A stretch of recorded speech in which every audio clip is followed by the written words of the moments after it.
So here we have lot number 100 and lot number 101.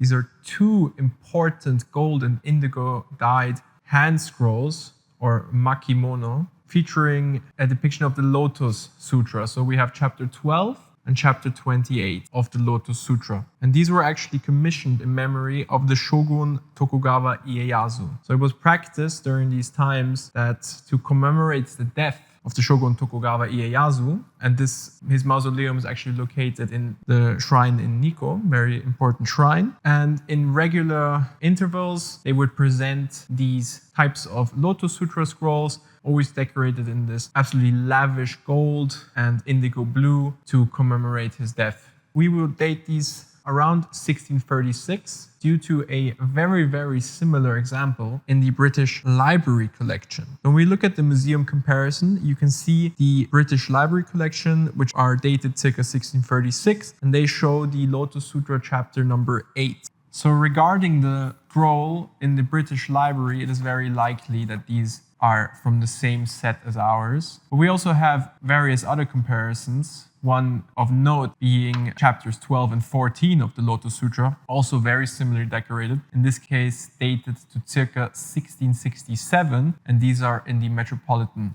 Museum of Art.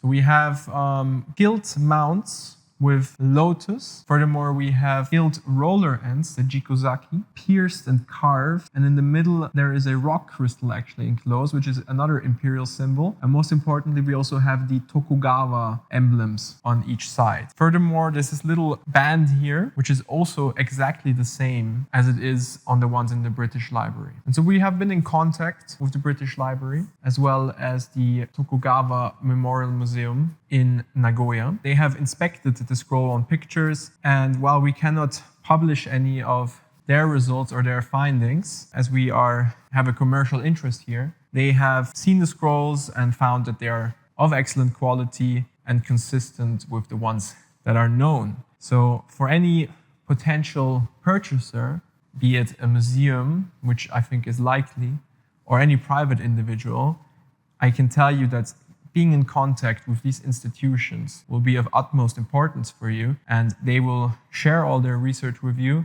And I'm sure that you can find some very, very important discoveries concerning these absolute masterpieces that we have here in front of us. Another very similar example is actually our auction comparison.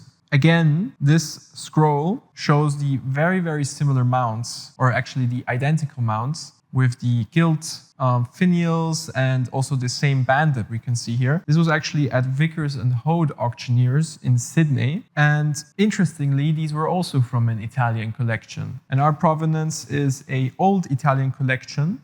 And it may be that they were dispersed from the same set. This sold actually in 2013. It was a smaller auction house, and they had a very, very low estimate, and they ended up selling for 74,000 Australian dollars, which is around 63,000 euros. So, which speaks, of course, to the importance of these scrolls. One thing to note is the absolutely pristine state of condition these are in. So, obviously, these scrolls, when you unfurl them, there's lots of inscriptions. They're about 3 meters long each, and there's some general wear that can be found. We have some light creasing, we have some minor soiling. What's important about these, which shows the actual depiction, the actual painting, you can see that the gold is just in an absolutely amazing state of condition, which is no surprise because these are extremely treasured items, which were almost never unfurled and kept like this. We have some creases, but if you look at the gold, it almost looks like it was made yesterday. We can very confidently say that it was made in the 17th century. And it was likely commissioned by an imperial artist belonging to the Tosa tradition, which is consistent with the painting that we see here, and also consistent with the common practice that these wives of prominent imperial household members, they would commission the Tosa school painters to paint these so that they could present them in honor of the Shogun Tokugawa Ieyasu.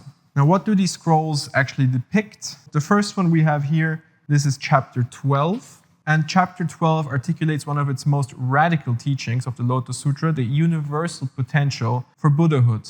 It affirms that even Devadatta, traditionally regarded as an adversary of the Buddha, will ultimately attain enlightenment, and that the Dragon King's daughter, which we can see here on the scroll, presenting an offering to the shrine with the two Buddhas, that she would achieve Buddhahood instantly, which challenges the earlier doctrinal limitations concerning women and spiritual enlightenment. So a very important chapter in the Lotus Sutra. Our second chapter here is chapter 28, which is also very important because it's the final chapter of the Lotus Sutra. And this emphasizes the protection and perpetuation of the teaching in the age following the Buddha's passing. So very interesting pair here. I do think that these absolutely belong in a museum. Probably one of the most important and well-preserved Imperial Commissioned items that our gallery has had the pleasure of having. Our estimate is actually, the low estimate is 7,500 euros, the high estimate being 15,000 euros. There is no reserve, so bidding begins at 7,500 euros. This, of course, is very, very low and is supposed to encourage lots of bidding, and I'll be very excited to auction these on June 12th, and I look forward to seeing you there. Thank you.